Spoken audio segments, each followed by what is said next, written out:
thanks for joining us again. As you can see, this is properly hybrid, this session.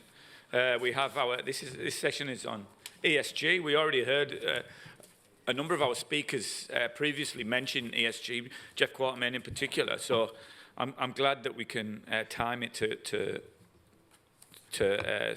lift the discussion even further at this moment. I'll start with introducing our guests. First of all, next to me is Peter Dawson of Lycopodium. Peter is a metallurgist by background, and after graduation spent 15 years in operations, including with Lycopodium, before moving into corporate roles. He's been an executive director of several public companies, was a partner in corporate finance at KPMG, and CEO of oil and gas group RISC Advisory. Peter rejoined Lycopodium 3 years ago in the role of strategy and corporate development. Peter, thanks for joining us. Next to Peter is Mr. Tim Carstens, Managing Director of Base Resources. We met Tim earlier in the week. Just as a reminder, though, he's an experienced mining executive with a career spanning more than 20 years. I nearly said 30. Surely it's 30 by now, nearly. In senior resources sector roles, both in Australia and overseas.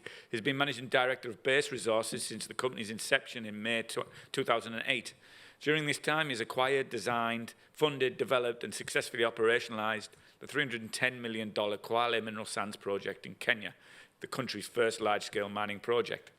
Base has also now acquired the world-class Toliara Sands project in Madagascar. Tim is also chairman of AMEC, the peak body representing Australian companies engaged in the development of Africa's resources sector. And finally, we're joined remotely, digitally, by Rhys Davies of DLA Piper. Rhys provides advice and assistance in the identification and management of commercial, regulatory and stakeholder issues associated with obtaining and managing land access and statutory approvals for energies, renewables, resources, infrastructure and property development. His expertise in native title matters, for which he has been recognised by Chamber and Partners as an Associate to Watch in 2014-15 and a Star Associate in 2016, is a key component of his practice. Rhys couples this with extensive experience advising in relation to tenure and statutory approvals, requirements across Australia, including Crown land, environmental impact assessment, emissions licensing, contaminated land, planning and water, to bring an integrated and holistic approach to the management of land access and approval issues. He was noted for developing great relationships on every side and providing very considered opinions and advice based on good background knowledge by Chambers Asia Pacific in 2015. Rhys, thanks for joining us. Hopefully you can hear us. I can. Hopefully you can hear me. Yes, we can. Thank you. Gentlemen, thanks for joining us. As we said, the discussion is on ESG. And, you know, you can't have a mining conference these days without having a discussion on ESG. But it often feels like we're just ticking a few boxes to have that discussion. But is it the case in the mining sector that much of the compliance and meeting of ESG goals is purely box ticking and fulfilling compliance obligations? Or is it something more? Are stakeholders and investors expecting and demanding much more than they have previously? Tim, can I ask you first of all, does Base's approach to ESG, is it about more than box ticking? Absolutely. I think probably the best way to explain that is that we still haven't published a sustainability report. And that's by design, in that the way we've sort of come about this is from the very inception of Base. We, I guess, recognised the critical role that our performance in ESG aspects was going to have on our success and our ability to parlay that success around Kwale into whatever came next. And so we've focused a lot more on trying to embed the ability to surface those risks and opportunities around those factors, design programs to try and address them and take ourselves towards an outcome, rather than spending our time working out how we would report on that to the outside world. So we quite intentionally have never put forward a sustainability report. Having said that, we're now heading towards preparing for our first sustainability report for the calendar year next year, recognising that it's all fine and well to have all the mechanics or a lot of the mechanics working to deliver the sort of outcomes that people want to see in ESG. But you've got to give people a window in on that if you're going to get the maximum value from that work in terms of a more informed engagement with government, a more informed engagement with communities, and obviously have yourself appropriately recognised by the investors that are increasingly focused on it. So we're sort of going at it reverse way. One of the interesting things about the box ticking side of things is from talking to a whole lot of investors, formulaic sustainability reporting is becoming increasingly irrelevant to those investors, because what they're finding is that an analyst, doing a data trawl just to find various statistics and compare companies on the basis of that is largely pointless for two reasons. One is it doesn't give you context. So someone's particular performance in a particular aspect, without the context that is specific to that situation, you can't make meaning of it. And when you're just turning a whole stack of analysts loose, or worse, AI algorithms trying to harvest this stuff, it doesn't really tell you a great deal. And the second thing is they're increasingly learning that it's that little tiny formulaic window in doesn't tell you a lot about the real level of understanding of the reporter around these issues and their ability to manage them. And thank you, Rio Tinto, for giving one of the best examples I could possibly point to of that. And so there's this real desire that, okay, this is great. We've got people now reporting. We've got people thinking about releasing this information, but it has to move beyond that for it to be valuable. And I think the more these, the owners of companies, shareholders, are telling people that no, it needs to go beyond this. The sooner we get past this kind of period where it's become pretty formulaic. Thanks, Tim. Rhys, can I ask you, would you agree with Tim's comments there, particularly around, as we said, compliance in the case of Rio Tinto and Duke and Gorge? Is there a lessons to be learned for Australian companies in Africa?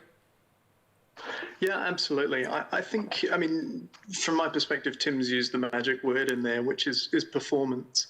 This really is a performance game rather than a compliance game. And I think that approach that Tim's described of sort of ground up, actually engaging with your stakeholders, getting an understanding of their expectations, and then working towards that, that's actually what gives you a defensible position, because you can, when you're speaking to investors, when you're speaking to others who are looking into the business, you can say, well, we regularly engage with our stakeholders. We have meaningful conversations about what their expectations are, and we can articulate to you how we're meeting those expectations. And you can do that from day one. You can do that from the ground up. And as Tim says, look at the sustainability reporting come on the back end. And I think the challenge that's exemplified by, Rio in the context of Duke and Gorge, though, is how hard this can be to operationalise on a day-to-day basis. It's to some extent an example of that compliance trap. You can make all the right policy statements, you can say all the right things, but if you haven't actually found a way to embed that in the culture, to operationalise that to a point where someone says, hey, this is all lawful, but it might not pass the pub test, maybe we should just take a breath and revisit this with reference to a set of clearly articulated corporate values and a real understanding of what our stakeholders expect of us. That's the challenge, and sort of getting that into the culture and living that on a day-to-day basis is really what this is all about. Much easier said than done, but I think that's got to be the objective. That's far removed from box checking. Thanks, Rhys. Peter, can I ask you, as a contractor working with companies on the ground, providing services to companies on the ground, how hard is it to ensure that the culture of both your organisation and also the owner of the project is going to comply with ESG requirements? That's a really interesting question, and it feeds partly into your previous question, and whether the driver for the compliance with ESG depends upon the audience that you're dealing with. So at a corporate level, we'll have compliance being driven to us. At an operational level, our audience would be the people on the ground, our true stakeholders on the ground. And I think that the difference that we have seen as contractors over a period of time demonstrates the way that you need to be evolving your ESG obligations. So to put that in perspective, Pete DeLeo mentioned that Lycopodium has done 46 projects over 25 years in Africa. And if you could imagine going back 25 years and contemplating what the ESG obligations might have been at that time, and they'll be remarkably different to now. But if, like Tim says, you're going in with the intent of developing a relationship, the effort that you put into the ESG based upon what's good for the stakeholder will come back and pay you in the future. So from a contractor's point of view, our approach is to always leave a good legacy, and that legacy has put us in good standing for the next project that we engage with in Africa. Tim, that goes back to your point, really. Sorry, go on. Yeah, I was just going to add one other observation, is it's amazing how far this debate's come in the last 5 years and how fast it's accelerated in the last 12 months. You know, if you go back 5 years ago, sitting around the conference here, we would have been, you know, probably starting to talk about corporate social responsibility. And I remember at the time, to the horror of a few people, had banned the use of the term in the company as being the language of obligation. It was what you needed to be seen to be doing to be corporately socially responsible. And you've got your shareholders who are driving profit and returns. You had governments wanting to see maximum legacy in the country, and various other stakeholders. And it was almost like, let's see what we can get away with. Doing at a minimum whilst maximising returns. And then the debate's kind of moved on, where you started to get realisation from investors that the better performing companies financially were those that actually understood the business imperative to be really good at this stuff. Not just from an operational perspective at a very simple level, like just not having disruptions to production due to disgruntled employees or whatever, to at the other end of the spectrum having a community that's a great reference for you when you want to go somewhere else. It started to recognise the real value of that, and it started to, we headed into this more sort of ESG framework, wanting to understand that better. You get to the reporting side of things, and we started to see reporting really emerging. It became a bit formulaic because we had indexes that were trying to rank people. And then in the last short period of time, the debate's gone past that, recognising, that actually doesn't get us there. We've got to dig deeper down. We need a better window into the organisation to understand how good it is at this stuff. And then you've had this COVID period where one of the great sort of, I guess, inertia creators has been this sense that you can't make big change.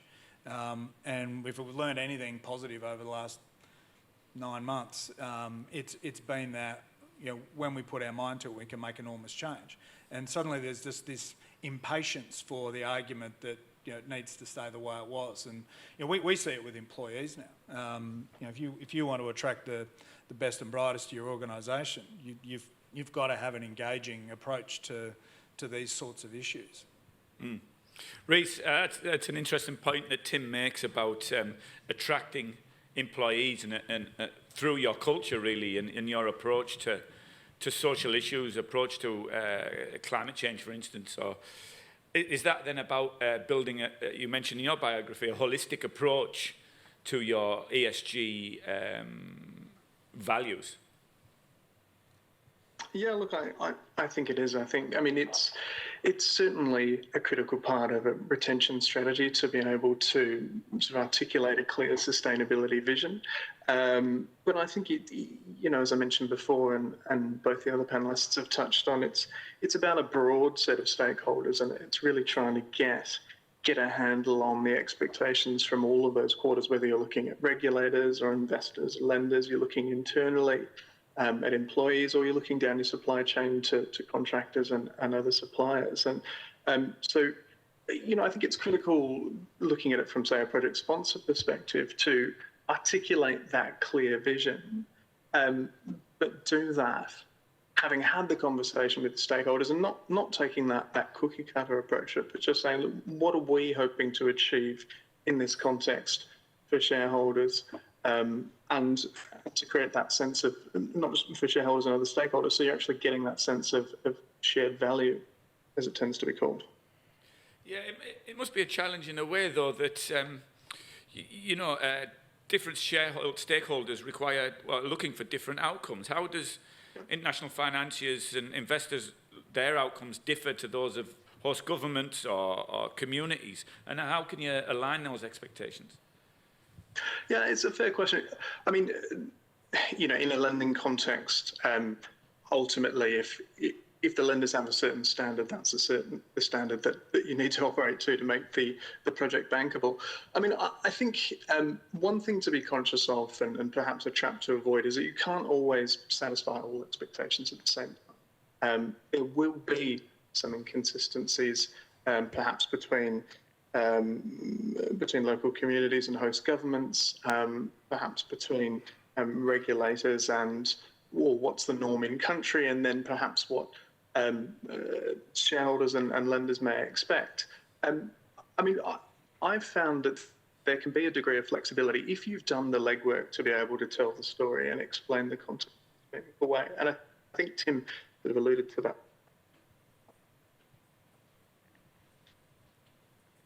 I think we've just lost you there for a moment, Rhys. Off-the-shelf sustainability strategy. Oh, Sorry, can you hear me now? yes, we can. Yeah. I think if you take that cookie cutter approach, you're not going to be able to explain the differences and explain the context. So where you have misalignment, that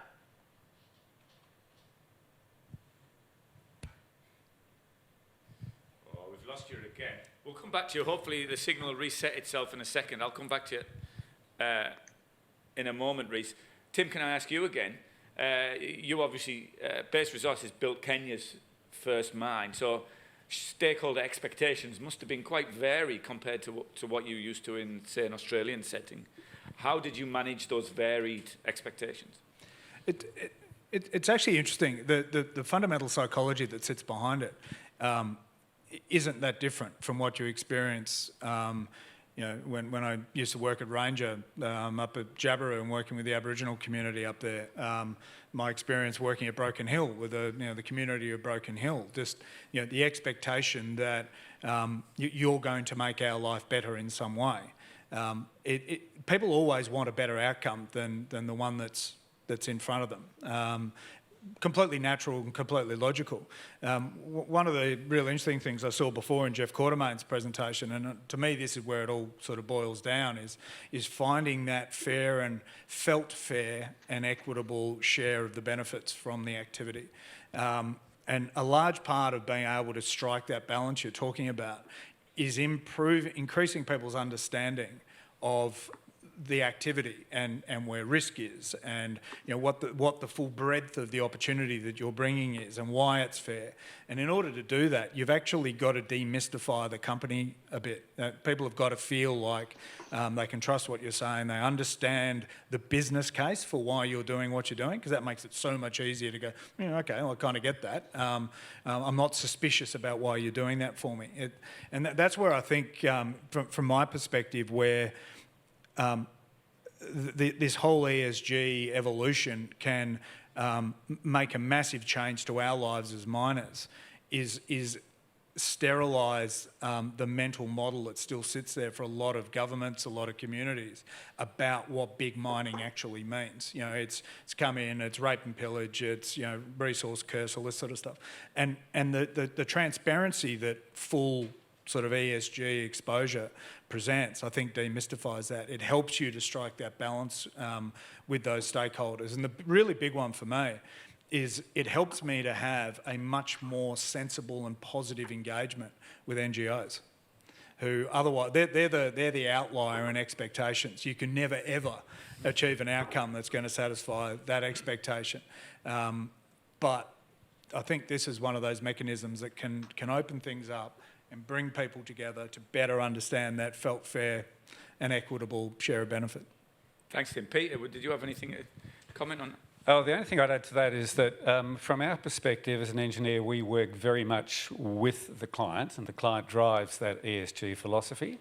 And so we go out of our way to ensure that everything that is desired by the client on their ESG front is being properly accommodated within the feasibility study.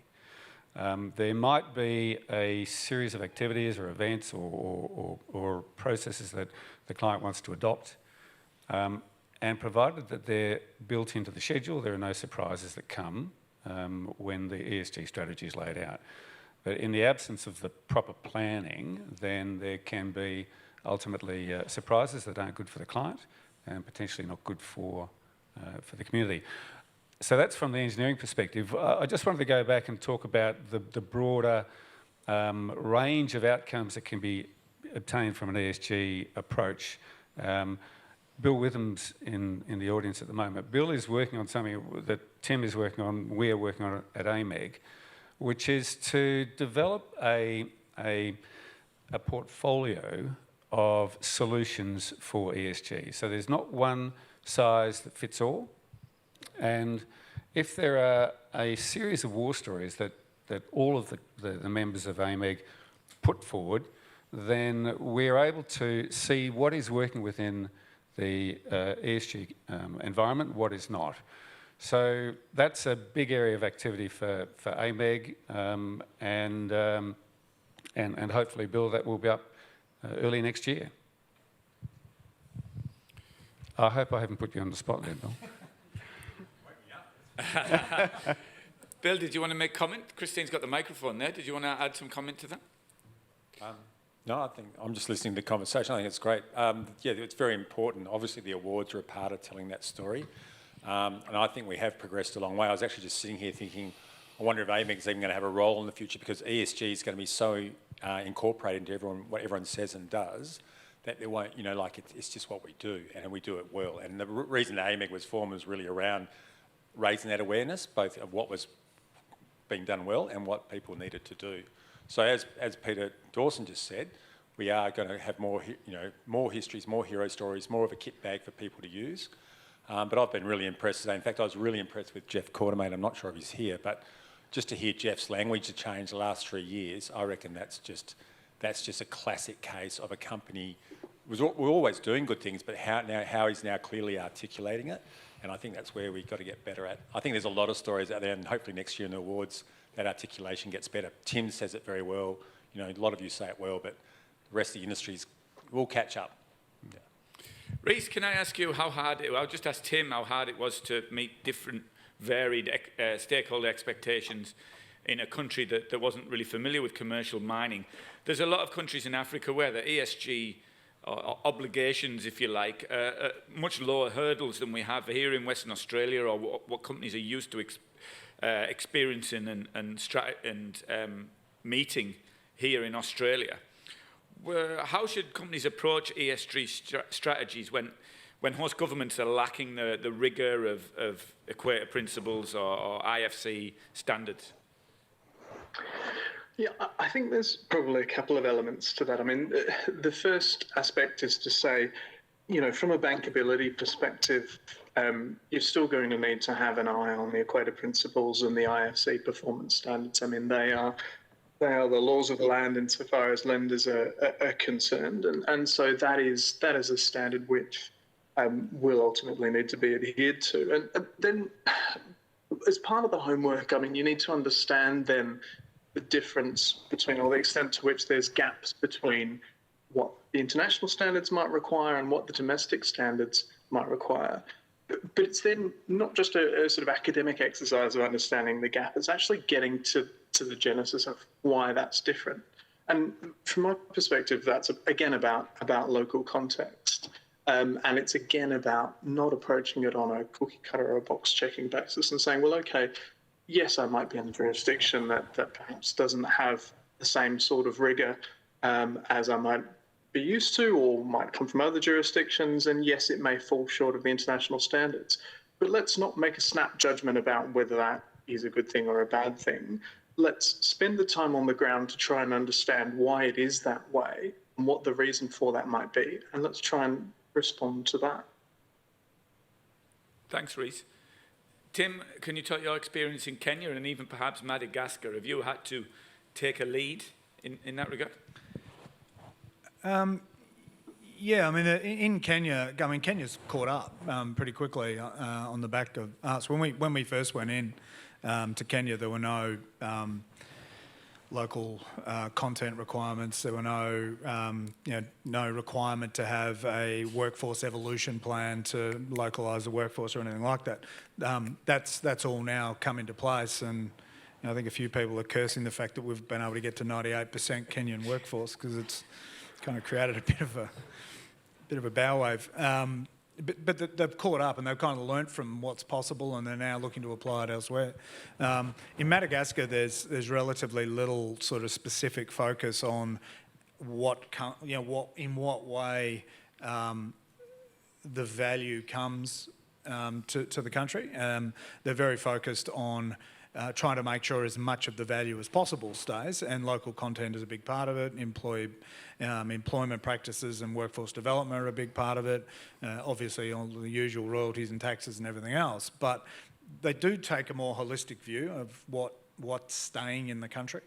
And to be honest, in my experience thus far in Africa, I haven't run into any irreconcilable expectations from a government that's sort of gone beyond. There'll be posturing. There'll be you've got to treat it like it's a negotiation exercise rather than sort of necessarily being a government demand. And sometimes it's rather stressful, but you can always find your way through it. Thanks, Tim. Peter, can I ask you again? Your colleague Peter DeLeo mentioned in his presentation about some of the innovations that Lycopodium is installing in projects it's helping build. Can service providers, engineers like Lycopodium, can you take a lead at all on ESG? I know you said you work under the cultural umbrella, if you like, of the client, but can you take a lead on certain aspects of ESG within a project? I'd say the area that we are most actively involved in is the skills development, and the term that's used really within Lycopodium is this capacity building. So we have people that come onto site when we start a construction project, and they're very basically skilled. By the time they leave, they are semi-skilled, they have skill sets that are transferable. I had a conversation actually with Pete before we came in today, and he was relaying how he and Carl Chickenese went to Ghana, and caught up with people who'd been involved in projects 10 years ago. The people who'd come onto the site 10 years ago and learned basic skills were now operating subcontractors. They had their own businesses, they were in those communities, they were employing people directly, and they were out engaging independently as commercial enterprises. That's the type of contribution that we make at an ESG level. In terms of innovation, ultimately, I think what will happen is that the skills that we transfer will become more sophisticated as the processes that we deploy become more sophisticated. So I think that's the contribution. Thanks, Peter. Rhys, I'll ask you again. I should point out to our audience, Rhys is still online, but he's no video at the moment, only audio. Rhys, I wanted to ask you on the idea of government expectations, and Tim mentioned there he's never come across something that wasn't insurmountable, a demand that was unachievable. As mining improves its ESG outcomes and its delivery of ESG strategies, does that have the effect of bringing governments more into line if they can see better results coming on a daily basis? Are their expectations also going to shift? Yeah, look, absolutely. I think, part of what tends to happen is you have this regulatory cycle where issues sort of percolate at an international level and come out of some of the multilateral forums, whether it's the the UN or the IFC and so on and so forth, and the cause will to a certain extent get picked up by civil society. And the opportunity then is for industry to step in and say, right, we're going to show some leadership and get out in front of this. And government actually tends to be the laggard in most cases. You certainly see that with decarbonisation at the moment. You certainly see that in some other respects. The example we've touched on a couple of times already with Jukan. You get to a point where stakeholder expectations well and truly outstrip where governments are at. That's equally true in Australia as it is elsewhere. And there's an opportunity for business to actually lead and set performance standards and show to government that can be benefits delivered for all. And governments will ultimately catch up. Thanks, Rhys. We're pushing it for time. We're due to finish in a couple of minutes. I think we might be able to pinch 5 more minutes. But we've got some time for questions. I haven't got any online at the moment, but has anybody in the audience got any questions or comments to make? Going to make me do all the work. Right, then. Award-winning journalist Don Piper. Award-winning journalist, yeah, thank you. It's a long time ago now. Tim, Peter mentioned about, again, aligning culturally with the client. Is that a demand that you put on your service providers and the companies that you work with? And how easy is it to express and to get buy-in from your service providers? It's absolutely a huge part of our selection process for the people we work with. It should come as no great surprise that Lycopodium are working with us in Madagascar. It's so critical to have that alignment philosophically in the way you want to go about things and have contractors who will buy into the approach you want to take, will support the policies you're looking to put in place. Because one of the other dimensions to this whole ESG thing, and as Rio has well discovered, is consistency is a huge part of this. You create dissonance with one event where you have a contractor who goes off-piste and creates a problem for you. The entirety of what you do is now tainted, and you own it because you're the project proponent. So massively important. Fortunately, there are sufficient, really technically capable and enlightened contractors around to be able to populate your team. Peter, how difficult is it to adapt to the ESG strategies of particular clients? The easy answer is that it's not difficult. And it's not difficult because most of the time it's common sense. Most of the time there's a real need for it. I couldn't think of a single circumstance where an ESG requirement's been considered to be unachievable or out of order. There are some interesting demands that are being placed on clients by compliance regulators. We had an interesting conversation with Jeff Quartermain just outside. Some of the things that are being asked of companies in terms of compliance can become a little bit radical, a little bit difficult. But from our perspective, we've never encountered any circumstance that hasn't had a common sense approach and a common sense solution. Thanks, Peter. Rhys, Tim and Bill Witham were talking earlier on about having a kit bag ready for ESG strategies for companies. Is that the type of thing? Can a company have a strategy that they can just apply to every client, every customer they work with, and every service company that they work with? Yeah, so I think the key element here from my perspective is it's very easy to talk about best practice, but I think it's actually much more about best fit. And I think that model that's been mentioned, and I know that Bill and Omega are working on, of sort of creating a forum where people can come together and share their practices and experiences, not necessarily as a means of saying, look, here's a template, off you go, tick all of those boxes and you'll be right, but actually saying, look, this is what we learned. We're not necessarily saying that it'll be a cut and paste job for you, but this is what we learned, and these are perhaps some things that you can try in your own context as you weave your own narrative and embark on your own engagement. So I think, in the ESG space, that ability to kind of create those forums where people have opportunities to share experiences, again, not coming at it from a cookie cutter perspective or checklist perspective, but just some learnings that they can take back and apply to their own context. I think that's really critical, and developing those sort of safe spaces to have those conversations, I think it will be a key piece of the puzzle. Thanks, Rhys. We've got time for one more question. We've got any questions from the floor?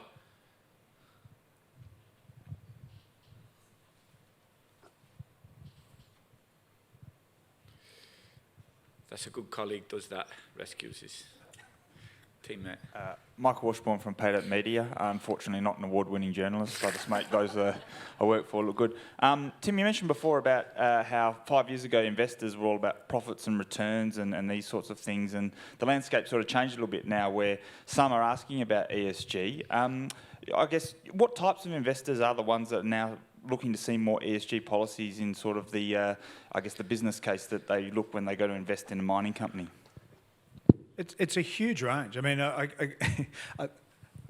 could be careful what I say here about certain category of investors, but I knew that this had really shifted when it became an enormous topic of conversation with PE firms, and they wanted to talk about your approach to PE because their endowment funds in the US are asking them lots of questions about how are they having a positive impact in the places in which we're operating. What are you doing to drive culture, measures to address climate change, all this sort of stuff. Once it's starting to go through the more mercenary sort of side of finance, it's resonating. I mean, I'll give you a good example recently of Fidelity, for example. They're one of our biggest shareholders. We had one of our 6 monthly sessions where we get a few members of the board in for a discussion with a whole stack of fund managers from Fidelity. Of an hour and 15 minutes, about 40 minutes was spent on ESG topics.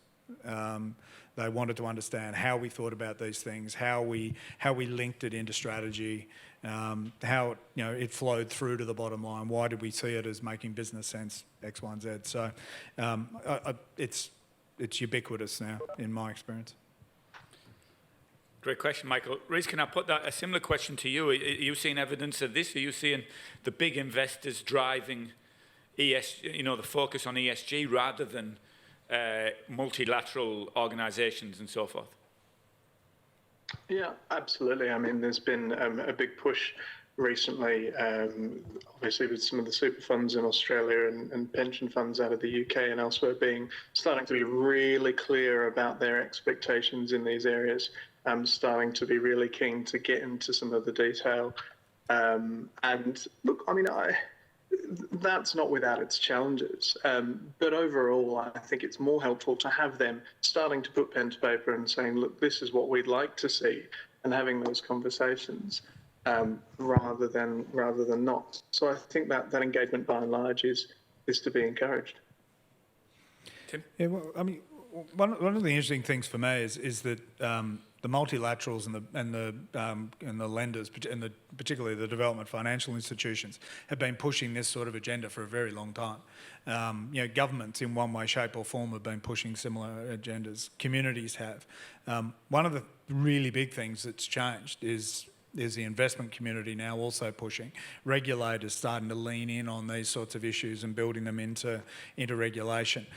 And both of those are a reflection of everyone here, and the fact that this is now something that's resonating with the population more generally. I mean, you only see the investors starting to get in on this when A, they see that there's a linkage with financial performance, or B, it's where their ultimate payers are wanting to go. And that's the huge change, I think, in the last couple of years. I think you're also probably seen it from end users and customers. I think of the examples of Tesla or Apple putting pressure right up the supply chain and demanding that supply chain is stable and secure. Yeah, DuPont's been doing it for 25 years, pushing back up supply chains, looking at safety, at labour relations, looking at all sorts of stuff. They're miles ahead of their time, but we're certainly starting to see a lot more of our customers doing it. Great, thank you. Well, we are actually 7 minutes over time. We're due to start the next presentation. It's 4:10, so I think we're unfortunately going to wrap it up there. I'm sure we could have talked for another 2 hours on this topic, and maybe if ESG is the crucial topic at this conference, perhaps next year we need to open the conference with a discussion about ESG rather than nearly closing it. Can I just ask you to join me in thanking our 3 panellists today, Peter, Tim and Rhys.